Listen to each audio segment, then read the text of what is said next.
गूंगी बहू अंधी सास। एक परिवार में 5 लोग थे।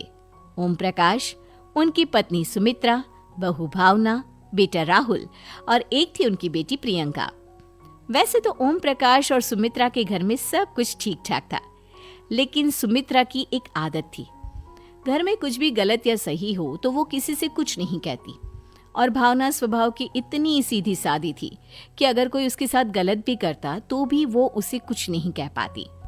इसी के चलते प्रियंका और राहुल घर में मनमानी चलाते रहते, क्योंकि घर को संभालने वाली औरतें इस तरह से रहती थी जैसे वो गूंगी और अंधी हो। माँ, मैं अपनी सहेलियों के साथ पिकनिक पर जा रही हूँ। ठीक है बेटा, चली जाओ। और मुझे आने में रात हो जाएगी, देर से ही आऊंगी मैं। अच्छा, कोई बात नहीं बेटा। अरे भावना, तुमको एक बार में समझ में नहीं आता क्या?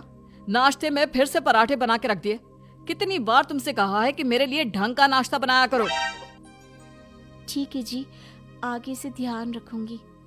अरे ये बहू से किस तरह से बात कर रहे हो तुम राहुल? अरे तो और क्या करूं पापा, इसको कही बात एक बार में समझ में ही नहीं आती।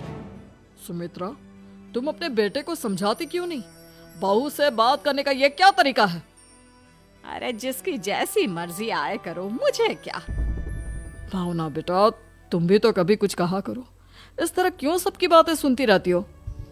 कोई बात नहीं पापा जी, सब ठीक है। रात को काफी देर तक प्रियंका घर नहीं आती और जब वापस लौट कर आती है तो एक लड़की के साथ बाइक पर बैठकर।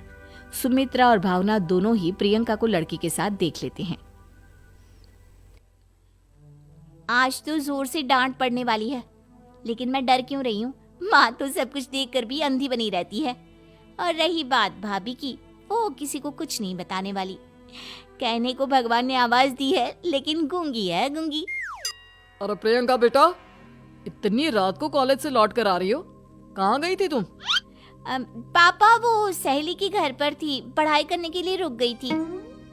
अच्छा, ठीक है, जाओ अपने कमरे में जाओ और सो जाओ।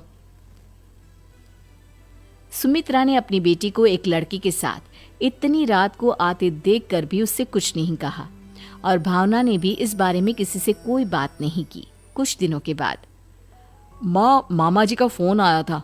उन्होंने प्रियंका के लिए कोई रिश्ता ढूंढा है। लड़के वाले उसे देखने आ रहे हैं।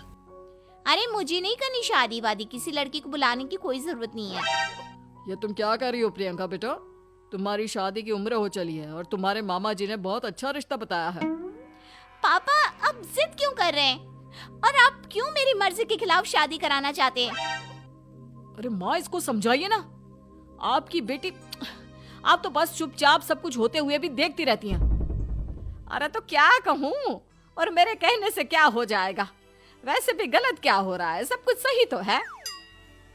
भावना बहू, देखो तो प्रियंका हमारी बात नहीं समझेगी, लेकिन वो तुम्हारी हम उम्र है। क्या पता तुम्हारे कहने से उसे कुछ समझ में आ जाए।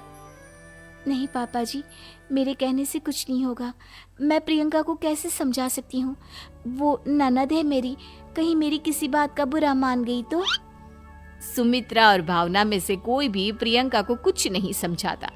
इस बात से राहुल और ओम प्रकाश जी दोनों ही परेशान हो जाते हैं। और फिर जब लड़का प्रियंका को देखने के लिए आता है, मुझे आपकी बेटी बहुत पसंद है, मैं उसके साथ शादी करने के लिए तैयार हूँ। देखो, मुझे तुमसे शादी नहीं करनी, और ये बात जितनी जल्दी समझ में आ जाए अच्छा रहेगा। अरे तो फिर आप लोगों ने मुझे यहाँ बुलाया ही क्यों? माफ कर दो बेटा, वो हमारी बेटी जरा गुस्से में है। हम उसे समझाने की कोशिश करते हैं। हाँ, देखिए आप नाराज मत होइए, वो तो उसने बस ऐसे ही कह दिया होगा। अरे कोई ऐसे ही कुछ कहता है क्या? और ये आपकी पत्नी और माँ, ये दोनों इस तरह चुपचाप क्यों बैठे हैं, जैसे इस घर के मेंबर ही ना हो? आपके घर में सब कुछ ठीक तो है ना? अरे सब कुछ ठीक है बेटा। सुमित्रा, समझाओ ना अपनी बेटी को। अरे क्या समझाऊं, क्या होगा समझाने से?